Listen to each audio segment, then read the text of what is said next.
बहुत महान अर्थशास्त्री कैम्ब्रिज विश्वविद्यालय की जोन रॉबिन्सन कहती थी कि जो कुछ आप भारत के बारे में कहते हैं वो सच है और उसका उल्टा भी सच है। तो मैं आया कई साल बाद और हनीफ भाई ने मुझे दिखाया कि जो आपके यहाँ मॉल्स आ गए हैं, और मुझे याद आया डांग्स का और पंचमहल का नाम, जहाँ पीने का पानी नहीं है, बिजली नहीं है, सड़क नहीं है। एक ही प्रदेश के अंदर दो तरह के बिल्कुल भिन्न विकास। और ये जब भारत की संविधान बनाई जा रही थी, जब वो तय हो गया था संविधान, तो बाबा साहब अंबेडकर ने संविधान सभा को एक चेतावनी दी।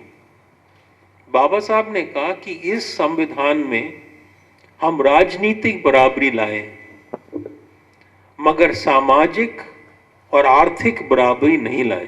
बाबा साहब ने कहा कि यदि इस बराबरी के बारे में या गैर बराबरी के बारे में हम कुछ नहीं करेंगे, तो वही जनता जिसके लिए हमने ये संविधान बनाया है, वो इस संविधान को तोड़ेंगे।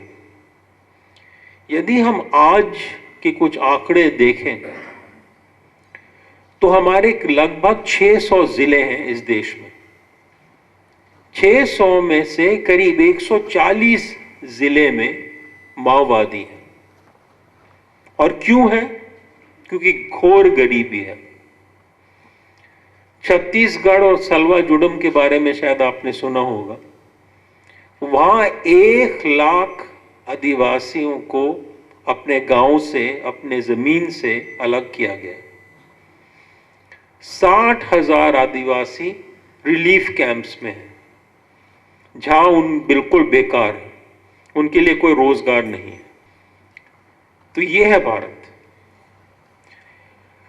ये कहा, पहले भाजपा ने कहा 2004 में कि भारत उदय, कि एक तरह से भारत चमक रहा है क्योंकि इतना विकास हुआ है। और सरकारी आंकड़े हमें क्या बताते हैं कि 84 करोड़ भारतीय लोग, मतलब पूरी भारतीय आबादी के 77% लोग 20 रुपए और उससे कम पे जी रहे हैं। तो ये कहा हो, ये जो सपने बेचे जा रहे हैं भूमंडलीकरण, व्यवसायीकरण के नाम, ग्लोबलाइजेशन के नाम, सेस के नाम, इसका क्या हुआ? क्योंकि ये हुआ है क्योंकि नाटक जो थिएटर वाले हैं, हिरेन भाई जैसे और जो यहां साथी हैं, वो तो एक साफ दिल से इंसानियत के लिए, सभ्यता के लिए करते हैं। मगर हमारे एक और तरह के नाटककार हैं, मनमोहन सिंह से लेके नरेंद्र मोदी तक। क्यों? 1990 में मनमोहन सिंह ने एक किताब लिखा था,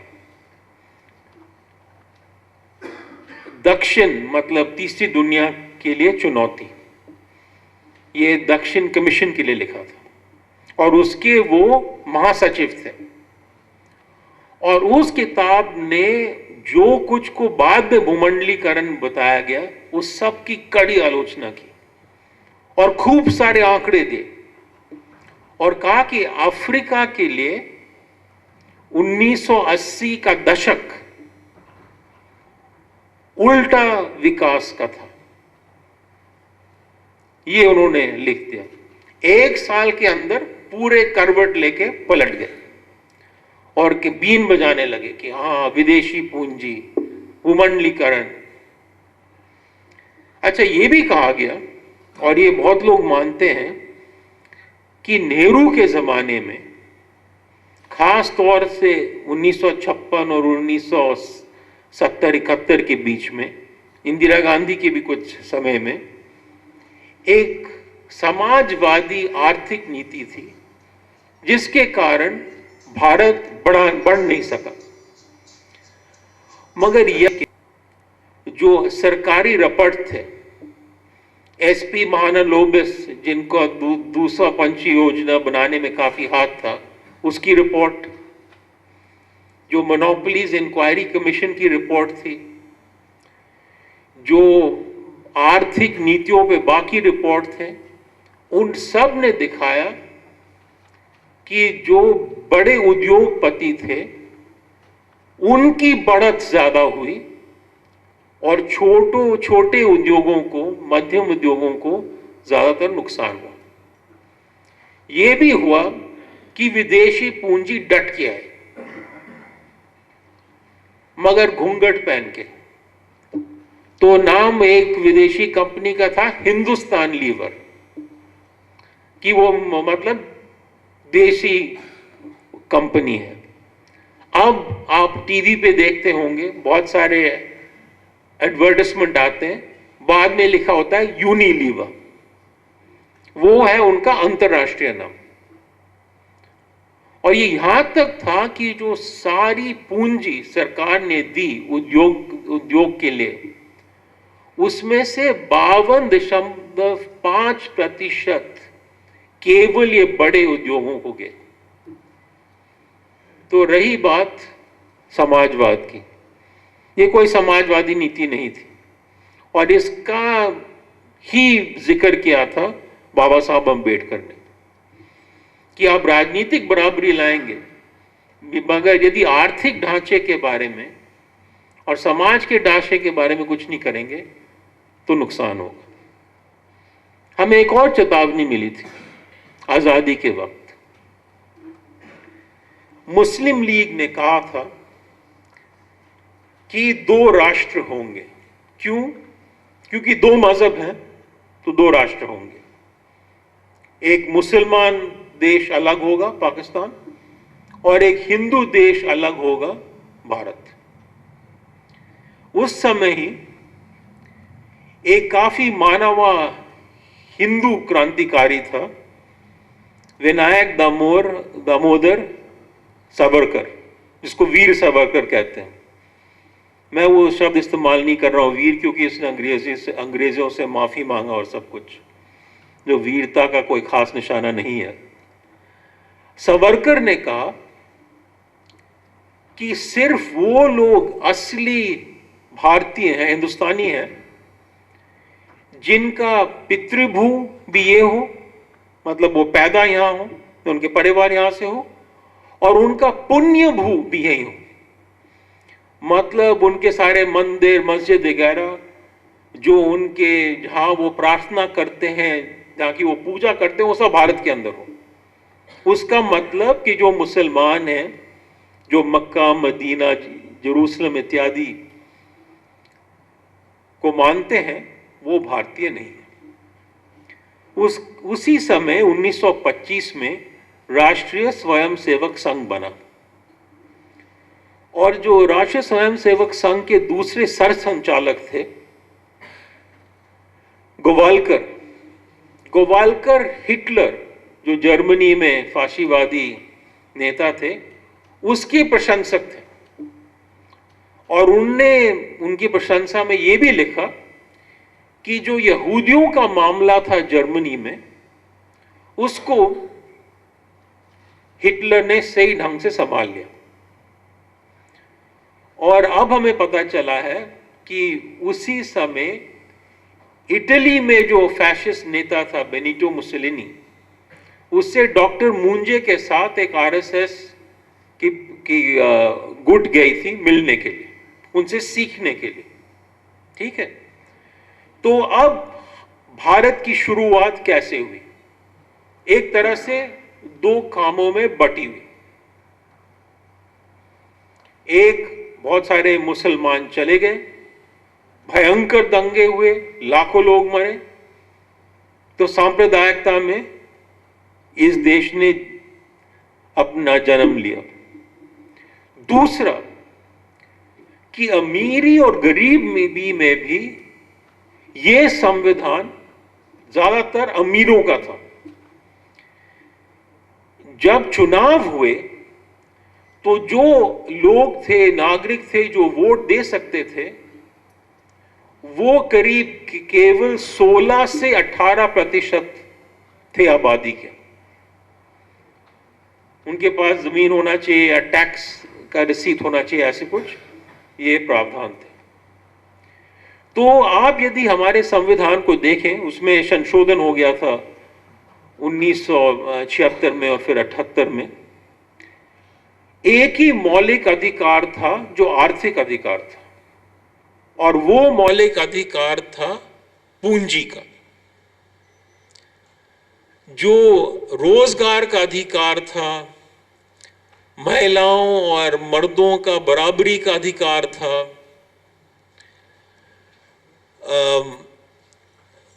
आराम का अधिकार था, बच्चों को नौकरी में नहीं डालने का जो फैसला था, वो सब मौलिक अधिकार के बाहर थे, डायरेक्टिव प्रिंसिपल्स पे थे, जिनको लागू करने के लिए आप अदालत में नहीं जा सकते थे। अब उसके बाद क्या हुआ? यदि आप देखें तो भ्रष्टाचार बढ़ी है। जो सांप्रदायिकता का शैतान था, वो केवल गुजरात में आप मत सोचिए रहा है। अनिल और मैं 84 में खुद देखे हैं कि इंदिरा के हत्या के बाद करीब 30,000 सिखों को काट काट के या टायर में लपेट के जलाया गया। मगर यह भी एक खासियत है कि इंक्वायरी कमेटी बनती है, अमल नहीं होता है। दिल्ली में कई इंक्वायरी कमेटी थी, जो बड़े लोग थे जिन्होंने ये करवाया, कांग्रेस के नेता HKL भगत, सज्जन कुमार, JD टाइटलर, ललित माखन को तो सिखों ने मार दिया। इन पे कोई कानूनी कार्रवाई ढंग से नहीं की गई। मुंबई में बाबरी मस्जिद के खंडित होने के बाद दिसंबर 92 में, जनवरी 93 में हजारों लोग मारे गए। उस पे एक उच्च न्यायालय का, हाई कोर्ट का न्यायाधीश जस्टिस श्री कृष्ण, उसने एक बहुत विस्तार से रिपोर्ट लिखा, पुलिस अफसरों का नाम दिया, राजनीतिज्ञों का, पॉलिटिशियंस का नाम दिया, पूरा दिखाया कि इस इलाके में इसने ये किया, इस इलाके में उसने ये किया, ये हुआ, ये इतना नुकसान हुआ इत्यादि। वो रिपोर्ट अब करीब 14 साल से पड़ी हुई है, कोई कार्रवाई नहीं हुई। आपके गुजरात में भी जो सबसे बड़ा दंगा हुआ विभाजन, पार्टीशन के बाद 1969, जिसमें करीब 3,000 लोग मरे, उस पर भी एक बहुत अच्छा रिपोर्ट है, सरकारी कमीशन ऑफ इंक्वायरी, जो मैंने पढ़ा है। उस पर भी कोई कार्रवाई नहीं हुआ। क्यों? क्योंकि हमारे देश में धर्मनिरपेक्षता में, सेक्युलरिज्म में कमजोरी रही है। क्या कमजोरी रही है? जो कांग्रेस पार्टी है खास तौर पे, वो सीधा टक्कर नहीं लेती है साम्राज्यवाद तबकों से, और जो बाकी हैं, वामपंथी दल हैं, समाजवादी पार्टी इत्यादि जैसे, तेलुगु देशम जैसे इत्यादि पार्टियां हैं, वो इतने मजबूत नहीं है कि वो अपने राज्य के बाहर परिषद के बाद टक्कर लें। मगर एक और बड़ी बात है कि यदि गरीबी होगी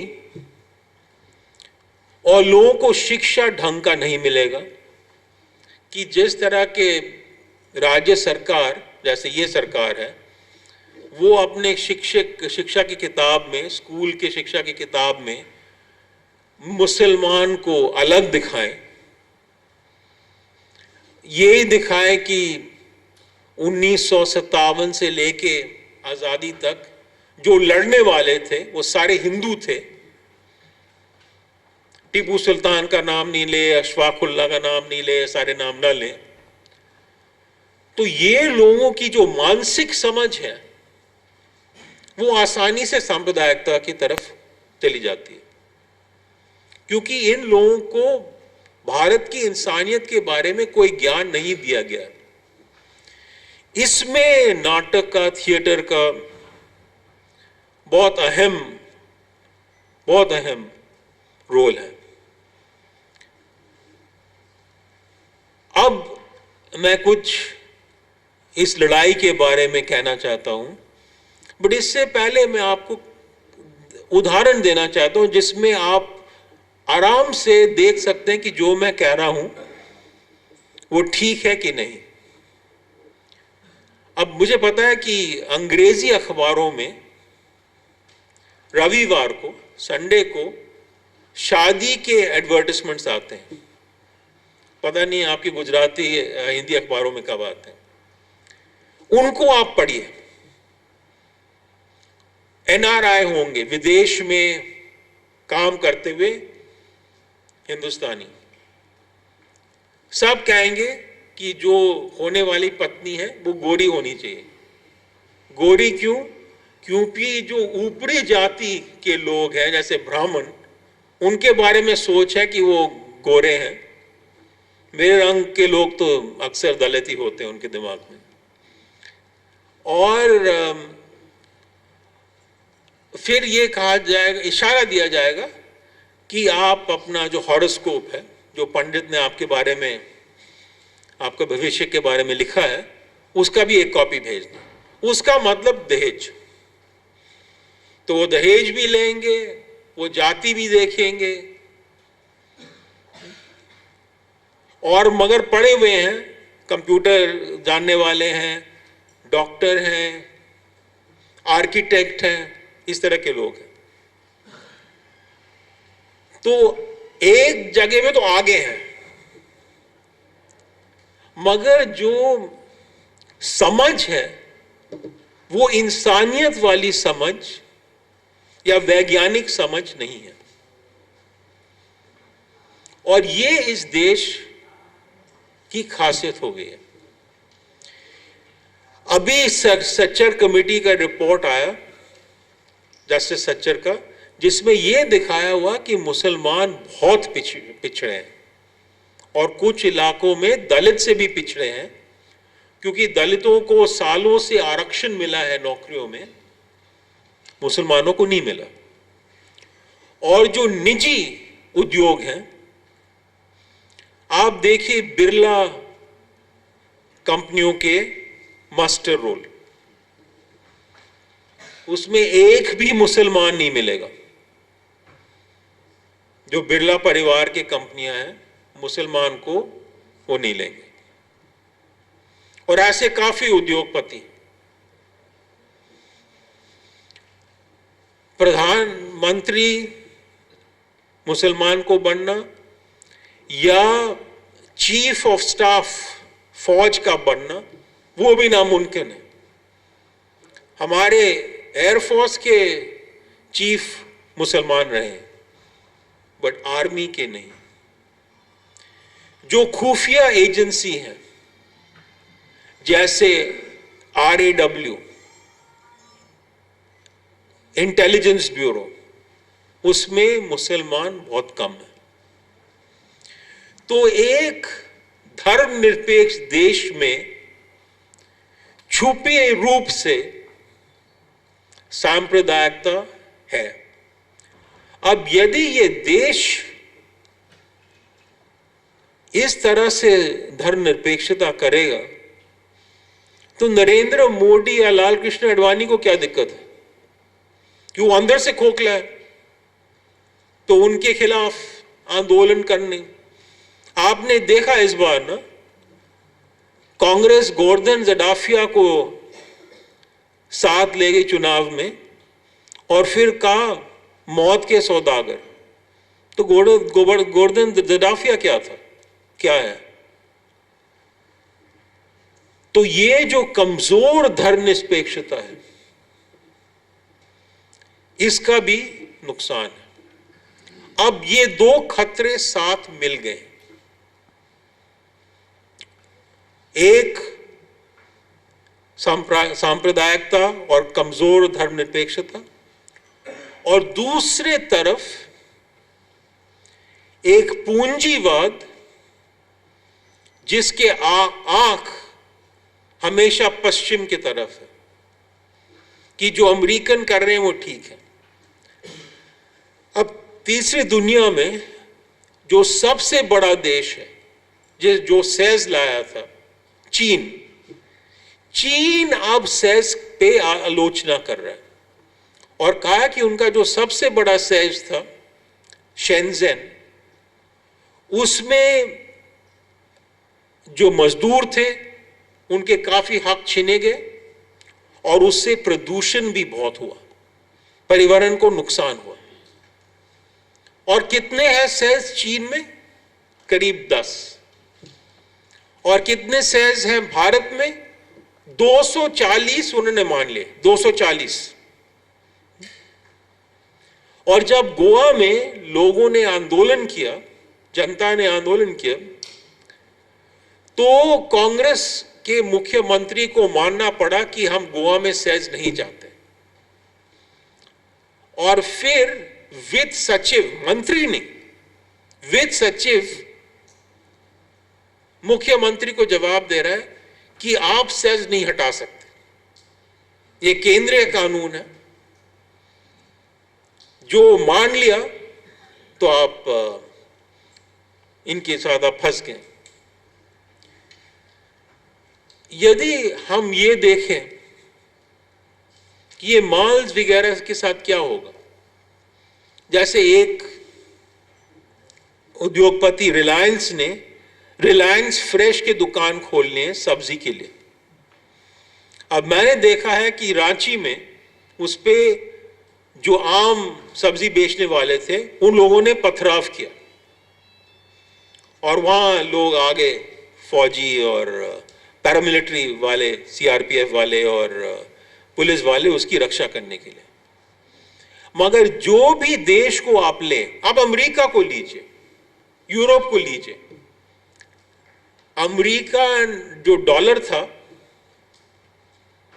वो पहले 45-48 रुपए का था ना,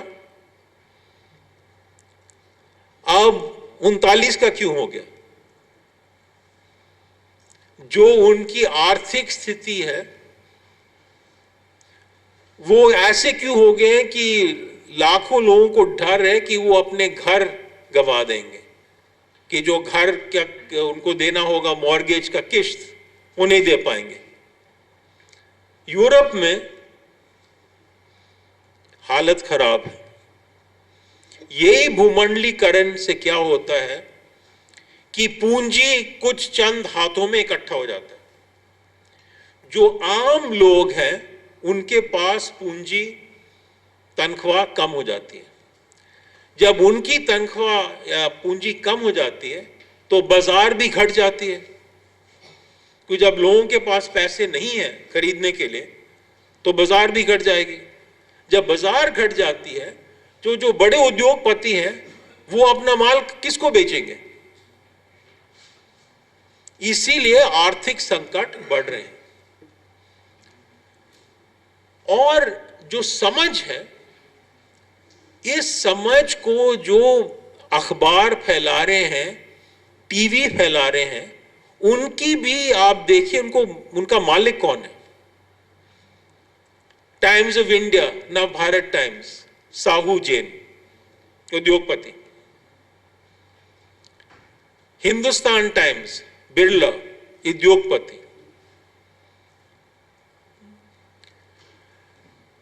राष्ट्रीय सहारा वाले जिनकी एयरलाइंस थी हाल तक, उद्योगपति। दैनिक भास्कर, दैनिक जागरण, सारे नाम आप सोच लीजिएगा। यहां पे संदेश, गुजरात समाचार में भी कुछ होगा। तो इन लोगों का मकसद ये है दो चीज करने के लिए। एक कि सरकार जो सत्ता में है उसको खुश करने के लिए, दूसरा जो बड़ा सरकार है अमेरिका इत्यादि, उनकी बीन बजाने के लिए कि अरे और भूमंडलीकरण करो, और सहज लाओ, और निजीकरण करो, जो मजदूरों के अधिकार हैं वो घटाओ। अब तो हमें एक आजाद बाजार चाहिए। आजाद बाजार कब हो सकता है? जब हिरेन भाई मुकाबला करेंगे बाजार में JRD टाटा, ये रतन टाटा के साथ, और बाजार में यही है कि बड़े लोग हैं और हम जैसे छोटे लोग हैं जो खरीदने जाते हैं।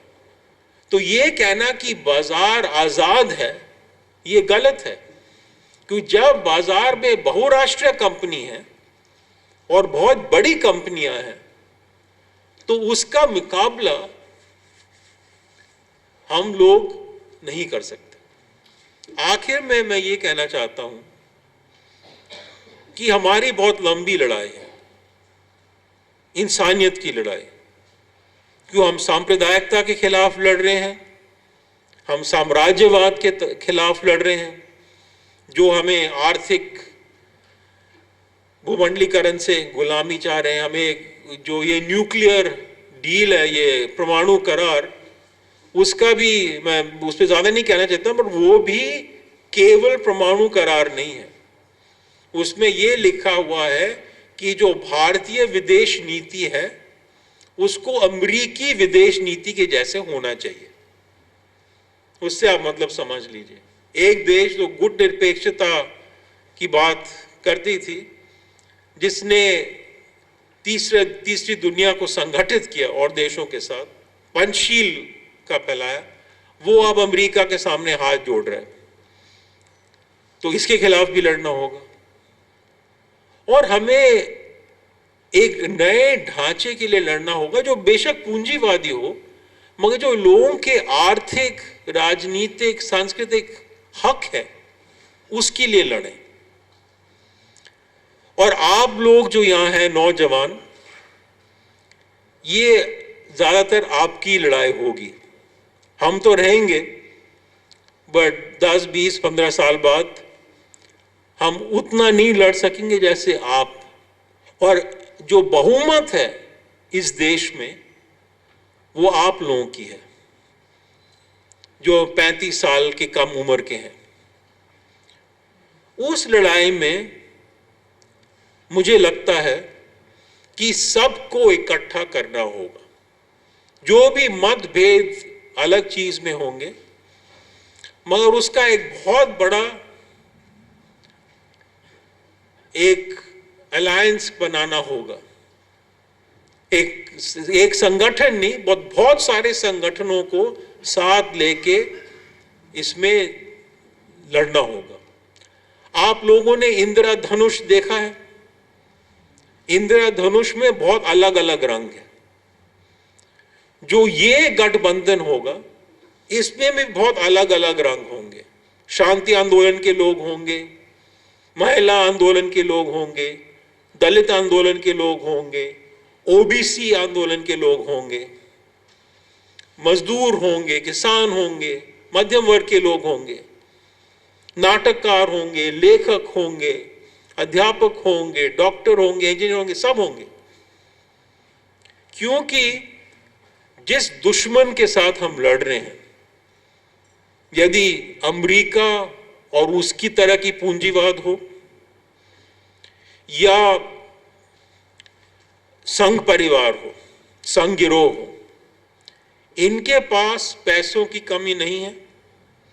और खासतौर पे जहां तक संघ है, इनके पास लोग भी हैं, प्रचारक भी हैं, मगर उनकी संख्या उतनी नहीं है जितनी हम लोगों की संख्या हो सकती है। तो इसीलिए मुझे लगता है पूरी देश को झटका लगा कुछ दिन पहले 23 तारीख को, मगर हमने बहुत सारों को देख लिया। आप जानते हैं अलेक्जेंडर तक लोग, सिकंदर तक लोग ने इस देश पे हमला किया।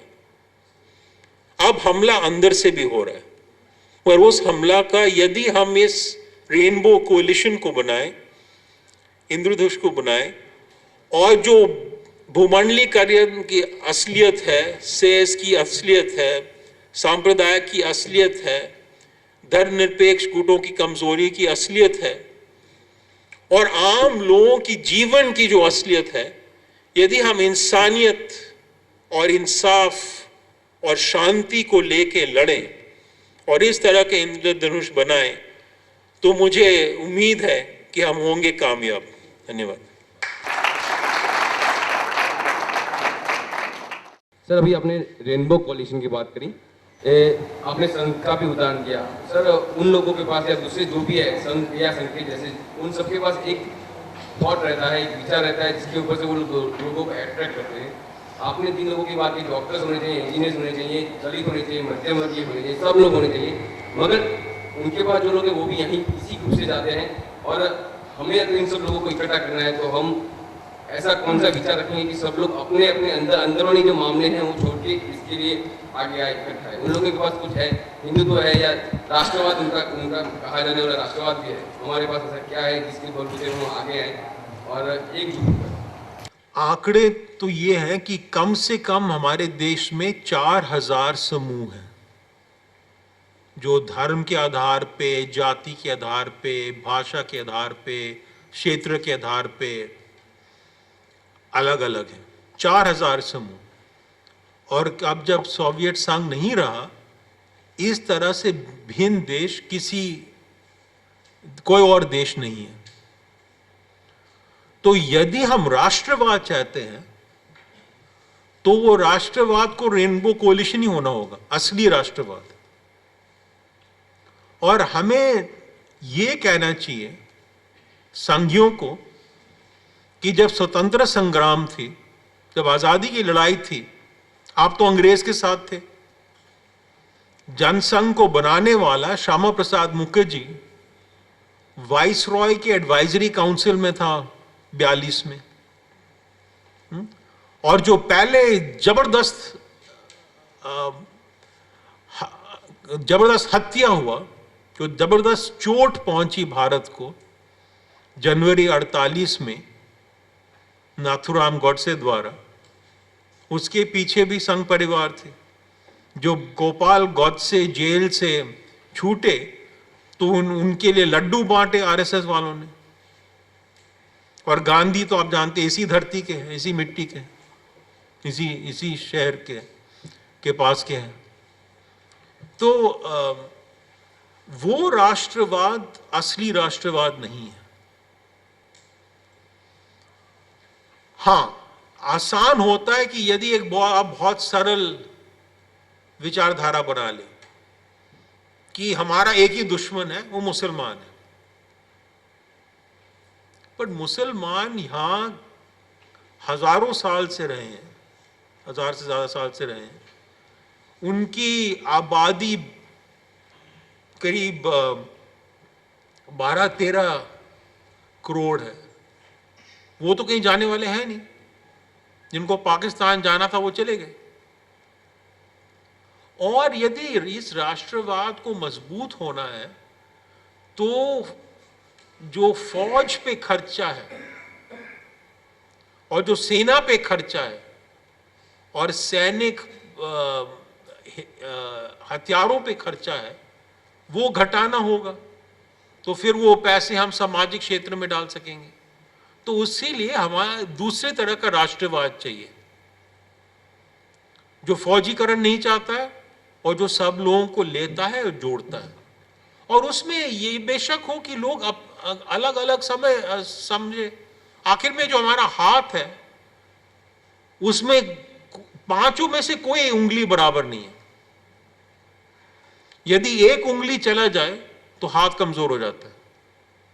अब आप सोचिए 4000 समूह, 4000 उंगलियां, उसको कौन एक साथ कर सकता है? इस तरह की जो भयंकर राष्ट्रवाद है। तो एक ही विकल्प है, यदि इस देश को साथ रहना है तो हमें लोगों की भिन्नता और मानना होगा और उसका कदर करना होगा। मैं आपको एक उदाहरण देता हूं जब ये नहीं हुआ। यूगोस्लाविया में एक नेता था स्लोबोदन मिलोसेविच। उसने कहा कि मैं तो पूरे देश में अपनी हुकूमत जमाऊंगा। तो यूगोस्लाविया टूट गया, स्लोवेनिया अलग हो गया, क्रोएशिया अलग हो गया, अब ये कोसोवो भी अलग हो रहा है, तो पूरा देश टूट गया। ये लोग भी ऐसे कर सकते हैं, क्यों कश्मीर में लोग नाराज हैं, उत्तर पूर्व नॉर्थ ईस्ट में लोग नाराज हैं। इस तरह के काम वो करेंगे तो तमिलनाडु इत्यादि में भी लोग नाराज हो जाएंगे। तो वो देश को तोड़ने और कमजोर करने वाली बात है। इसके संबंध में इसको इस तरह भी देखा जाना चाहिए, जैसा कमल कह रहे थे, एक विचार है जो इससे ज़्यादा गहरा और वजनदार है, और वो विचार है बराबरी का और सह अस्तित्व का। बराबरी का जो सिद्धांत, जो विचार है, जिसके आधार पे आज़ादी की लड़ाई लड़ी गई कि हम आज़ाद हो जाएंगे तो बराबरी होगी और विभिन्न तरीके के जो लोग रह रहे हैं उनका एक सह अस्तित्व बन सकेगा। तो ये जो राष्ट्रवाद है, हमारा जो राष्ट्रवाद की परिभाषा की जाने की कोशिश की गई थी आज़ादी से पहले, उसमें ये शामिल था। अभी जो कहा जा रहा है, जो आप संघ परिवार के संदर्भ से कह रहे हैं, वो राष्ट्रवाद नहीं, वो अंधराष्ट्रवाद है, जो कि बराबरी और सह अस्तित्व इन दोनों मूल्यों पे बुलडोजर चला करके सिर्फ एक तरीके की बात करने की कोशिश कर रहा है। तो हमें जो इस विचार को लेकर के आगे बढ़ने की ज़रूरत है, वो विचार जो है वो बराबरी और सह अस्तित्व का है, जिसको पकड़ के रखने की ज़रूरत है आज की तारीख में। जो प्रश्न है उसका सॉल्यूशन तो जब तक कि हमारे जो शिक्षा पद्धति है, अगर शिक्षा पद्धति में जो परिवर्तन नहीं आएगा from pre primary to college, तब तक कुछ नहीं हो पाएगा। तो व्हाट शुड बी इंट्रोड्यूस, क्या करना चाहिए, हमारी नई शिक्षा पद्धति किस तरह की होनी चाहिए आपके विचार से? ये देखिए, जो हाल में एनसीईआरटी के टेक्स्ट बुक नए आए हैं, तो जो मल्टीकल्चरलिज्म है, जो डाइवर्सिटी है, विभिन्नता है, और जो जिस तरह से अलग अलग धारा के लोग स्वतंत्र संग्राम में शामिल हुए, आखिर में भगत सिंह वगैरह कांग्रेस के नहीं थे, गांधी जी के शांति पूर्वक आंदोलन के भी साथ नहीं थे, जो चिटागोंग आर्मरी रेड के भी लोग थे वो भी अलग थे। तो उन्होंने दिखाया कि हर तरह के धारा के लोग आए हैं। मगर ये तो जरूर होना चाहिए कि नए टेक्स्ट बुक्स आए, और मुझे लगता है कि और ये हमारे विश्वविद्यालय में, जवाहरलाल नेहरू विश्वविद्यालय में इस पर चर्चा काफी हो रही है कि जो लोग फिल्म में देखते हैं या नाटक में देखते हैं या हुसैन की पेंटिंग में देखते हैं, उसका असर हमारे 1000 लेक्चरों से ज्यादा है। तो जो टीचिंग होना चाहिए उसको मल्टीमीडिया होना चाहिए, कि आप लोगों को इस तरह से दिखाएं कि जो हम किताब में लिखते हैं या पढ़ाते हैं उसका मतलब क्या है, कि वो, और उससे फिर लोगों का संबंध भी हो जाता है। और देशों में ऐसे हो रहा है। हमारे देश में हम रटबाजी में लगे हुए हैं कि किताब आपको दे दिया, आपने रट लिया, ठीक से रटा तो आपको फर्स्ट डिवीजन मिला, और 1-2 साल के अंदर आप सारा भूल गए। बट लोगों को समझाना कि जो लिखा गया उसका महत्व क्या है और उसको किस और चीज से आप अपने आप जोड़ सकते हैं। इसीलिए जैसे मैंने उदाहरण दिया, मैं अपने क्लास में जब मैं जाति समझाता हूं या महिलाओं के खिलाफ जो मतभेद है वो सिखाता हूँ, तो मैं मैट्रिमोनियल ऐड से सिखाता हूँ कि वो उनको वो समझ आ जाती है, अच्छा ये शादी की ऐड में ये सारा कुछ है, तो वाकई में महिलाओं दबे हुए हैं, ये है वो है। मुझे लगता है कि इसमें खास तौर पे मैं शिक्षक संघ में मेरे तीसरा बार है मैं अध्यक्ष हूँ, पर मुझे बहुत शर्म है शिक्षक वर्ग के बारे में, क्योंकि शिक्षक वर्ग हम लोग लड़ते हैं अपनी वेतन के लिए और अपनी सुविधाएं के लिए, मगर जब किसी शेर के सामने खड़ा होना पड़ता है तो हम कुछ और मौका ढूंढ लेते हैं। तो जब तक बुद्धिजीवी इसकी पहल नहीं करेंगे और सामने नहीं आएंगे, क्योंकि मुझे तो नहीं लगता कि एक खतरा दूसरे से कम है। जो झूठे राष्ट्रवाद के ऊपर लोग इकट्ठा कर रहे हैं वो भी खतरनाक थे, और जो एक नकली इंटरनेशनलिज्म के लिए चाह रहे कि हम साम्राज्यवाद के सामने झुके, वो भी देश के लिए खतरनाक है। ये जहाँ तक शिक्षा पद्धति का प्रश्न है, इसके 4 बहुत महत्वपूर्ण कंपोनेंट हैं, लेकिन जब भी बातचीत होती है हम लोग किताबों में अटक जाते हैं अक्सर। किताबें जो है बहुत छोटा हिस्सा है शिक्षा प्रणाली का। जो सबसे महत्वपूर्ण सवाल है वो अभी तक स्पष्ट नहीं हुआ है हमारे देश में कि शिक्षा का मूल उद्देश्य क्या है, ऑब्जेक्टिव क्या है, क्यों हम शिक्षा देना चाहते हैं, क्या हासिल करना चाहते हैं। एक अच्छा नागरिक बनाना हमारी शिक्षा का उद्देश्य है या एक अच्छा कामगार पैदा करना हमारी शिक्षा का उद्देश्य है। अगर उद्देश्य इस हिसाब से तय होगा, उसी हिसाब से बाकी स्वरूप शिक्षा के निकलेगा। दूसरी महत्वपूर्ण चीज़ होती है शिक्षा का ढांचा हमने कैसा बनाया। अगर ढांचा श्रेणीबद्ध है, हायरार्किकल है, तो फिर वो एक्सक्लूजन जो है वो चालू रहेगा और हम उसमें सबके लिए दरवाजे शिक्षा के नहीं खोल सकते।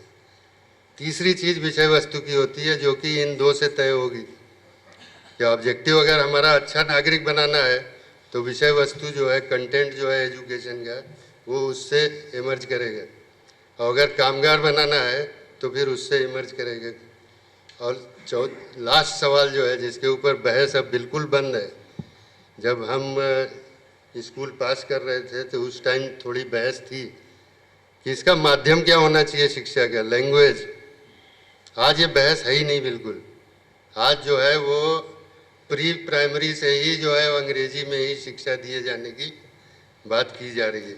तो ये कुछ 4-5 महत्वपूर्ण डायमेंशंस हैं जिनको ले करके ही शिक्षा की प्रणाली की बात। आज की जो है प्रणाली वो थॉरोली कंफ्यूज्ड है। कुछ लोग जो है, जो नॉलेज कमीशन बनाया गया, नाम नॉलेज कमीशन है, उसका दिशा क्या देगा? वो शिक्षा का उद्देश्य कामगार पैदा करना मानता है। सैम पित्रोदा जैसे लोग इसीलिए सेलेक्ट करके वहाँ बैठाए गए। उनका मतलब यह है कि दुनिया के बाजार के लिए सस्ते मजदूर, कम कीमत वाले मजदूर हमारी शिक्षा प्रणाली को पैदा करने चाहिए। यही उनकी मुख्य चिंता है। अगर इनकी चली तो जो हमें शिक्षा का भविष्य है वो बहुत अंधकार में है। क्योंकि उनका सरोकार एक अच्छा नागरिक तैयार करने का है ही नहीं। एक मैं आपको उदाहरण देता हूँ, नहीं इस पे शिक्षा पे एक पार्लियामेंट्री कमेटी बैठी हुई है। उन्होंने सारे केंद्रीय विश्वविद्यालयों को खत भेजा कि हमें क्या जो बेसिक साइंसेस हैं और आर्ट्स हैं वो क्या पढ़ाना चाहिए, या जो अप्लाइड है जिससे नौकरी मिले, जॉब ओरिएंटेड, उस पर ज़्यादा जोर डालना चाहिए। उसके साथ साथ एक प्रश्न है कि हमारे इतने सारे जो छात्र विदेश चले जा रहे हैं और वापस नहीं आ रहे, उसके लिए क्या किया जाए। तो हम लोगों ने पूछा, मतलब अपने कुलपति को कहा कि यदि आप लोगों को कामगार बनाएंगे लायक, तो उनको फिर मजदूरी ज़्यादा मिलेगी अमेरिका में, तो वो फिर चले जाएंगे। और जो आपका बेसिक रिसर्च है और जो आपकी समझ है अपने समाज के बारे में और सब कुछ के बारे में, नाटक, आर्ट वगैरह सब कुछ, वो तो आर्ट्स और बेसिक साइंसेस से आती है। मगर ये हालत है कि पार्लियामेंट्री एक संसदीय कमेटी ने हमसे ये प्रश्न पूछे और हमारे विश्वविद्यालय से फिर हम लोगों की मीटिंग हुई कि कहने क्या बकवास है। चाहते हैं कि कोई संकल्प तो होना चाहिए। और जब आप नेहरू यूनिवर्सिटी से आए हैं तो मैं इंदिरा गांधी यूनिवर्सिटी का स्टूडेंट्स हूँ, एग्जामिनर भी और काउंसलर भी हूँ। तो मैं तो जानता हूँ कि सिर्फ हमारे पास 4 ही अंगुली है, क्योंकि जो सत्ता है उसके सामने सबका सर झुक जाता है। और माँ तो भारत है। और गांधी की जब बात आती है तो हर इंसान गांधी बन गया है, हर इंसान हरिजन बंधु बन गया है। तो हम किसके बारे में ये सब परिसंवाद करते रहते हैं, ये कुछ मेरे समझ में नहीं आता है। मैं कई सालों से अहमदाबाद में ही रहता हूँ, पढ़ाता हूँ, कॉमर्स का ग्रेजुएट हूँ और चलता फिरता हूँ बस। तो आप कुछ हमें संकल्प दें, क्योंकि मैं लॉटरी में जाता हूँ तो वहाँ भी वो 4 बाई टेस्ट बताते हैं। जहाँ भी जाते हैं, कोई भी यूनिवर्सिटी में जाते हैं तो वो कहते हैं कि हमारे पास वो पोजीशन नहीं है, बच्चों के लिए नौकरी नहीं है। माँ के पास जाते हैं तो माँ कहती है हमारे पास दूध नहीं है, और इंडिया पीता है अमूल। तो ये बात दिल्ली से शुरू होती है और अपना घर संभालने के बजाय हर जगह मैंने ये देखा है कि कहीं बाहर सब कुछ ढूंढा जाता है। तो इससे तो अच्छा ही कौवा बन जाएगा। देखिए, बात 3 जगह से शुरू होती है। तीन। एक है न्यूयॉर्क, एक है नई दिल्ली और एक है मुंबई। क्योंकि जो पैसा है इस देश का, जो पूंजी है, जो मेन स्टॉक मार्केट है, वो मुंबई में है। और चक्कर ये हो गया है कि अंग्रेज के भी ज़माने में आप जानते थे कि कुछ लोग थे जिनको कहते थे ब्राउन साहिब्स, जो बिल्कुल अंग्रेज के नकल करते थे। अब हमारे पास भी ये है जो चाहते हैं कि जो नीति अमेरिका खुद उस पे कोशिश कर रही है रोकने के लिए, वो नीति को नहीं आप अपना रहे। अच्छा, यदि हम विकल्प चाहते हैं तो विकल्प भी जो अहमदाबाद में विकल्प होगा, यदि हम सामाजिक, आर्थिक, राजनीतिक, सांस्कृतिक मामलों को लें, वो पंचमहल्स में नहीं होगा, वह अलग होगा। जो पश्चिम बंगाल में होगा विकल्प, वो उड़ीसा में नहीं होगा। तो देश में विकल्प में भी भिन्नता होगी। वो भी लोगों से आपस में बात करके भिन्नता को लेके तय करके हम कर सकते हैं। ये ऐसे नहीं कि हमें पता है कि भूमंडलीकरण खराब है। अच्छा, फिर जब भूमंडलीकरण हो रहा है तो उसको कैसे काबू में रखें? विदेशी पूंजी के लिए सेस को हटा के क्या करें? ये सब कुछ पे हम सबको सोचना होगा। मगर इसके बारे में बहुत कुछ लिखा गया है, और यदि हम बातचीत करें आपस में तो विकल्प निकल आएंगे। ऐसे कहा गया कि knowledge can be gained from the books, but the love of knowledge can only be transmitted by product या ये माइक। ये जवाब चाहिए हमें। ये हम सब बजरंग हैं और भारत की संतान है। और एक माँ को पूछा गया है तो उसने बताया कि मैं तो वैसे वो गद्दी लेने गई। Look, knowledge is not transmitted either by books, just knowledge, or by mics. Knowledge, real जो असली ज्ञान है, वो आंदोलन और संघर्ष से और साथ साथ काम करने से आता है। किताबों में जो ऐतिहासिक बात है, जो ऐसे ज्ञान से आया, वही लिखा जाता है। मगर जो तालमेल में, साथ साथ काम करने में, उससे आता है। नहीं तो कैसे करेंगे हम? To me it seems that there is a blurred line between the whole issue of knowledge creation or knowledge production and knowledge industry. What we are discussing when we talk about universities in present context, they are part of the knowledge industry. They are very little to do with knowledge creation or knowledge production. As far as knowledge production is concerned, it is not limited to the institutions created by that, because the real knowledge is created through experiences. and sharing of those experiences and theorizing upon those experiences. So there is, in this field also, there is always a division of opinion on as far as approaches are concerned. And today, even there exists a whole global hierarchy in the field of knowledge production. You know, it is not accidental that all the education policies of the third world countries are pushed towards applied part of the knowledge and not to the fundamental part of it.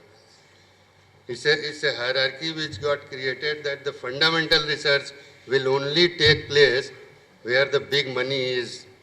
So US and the West is controlling all the new innovations and researches, and thus the whole knowledge production system. All others are asked to provide the workforce for that. A lot of people in India feel very proud that every American company is employing Indian engineers and computer scientists. Why? But what is the status of the fundamental research in those fields? That is not happening in India. Why? That's how the hierarchy has got created. This imperialism doesn't work only in the field of economics. Its real strength is in controlling the minds. And today you can see that there are only few universities which call the shot, and they are controlling the whole knowledge creation system. और जहाँ तक आपके संकल्प की बात है, उसके लिए मैं फिर से अपनी बात दोहराना चाहूँगा कि आज की स्थिति में लड़ाई को आगे बढ़ाने के लिए बराबरी और सह अस्तित्व के सिद्धांतों को पकड़ कर ही रखना जो है वो नितांत जरूरी है। और बराबरी का मतलब है कि जनहित के लिए विकास। मैं थोड़ा हटके जाना चाहूँगा, सही मायने में बिन सांप्रदायिकता क्या है?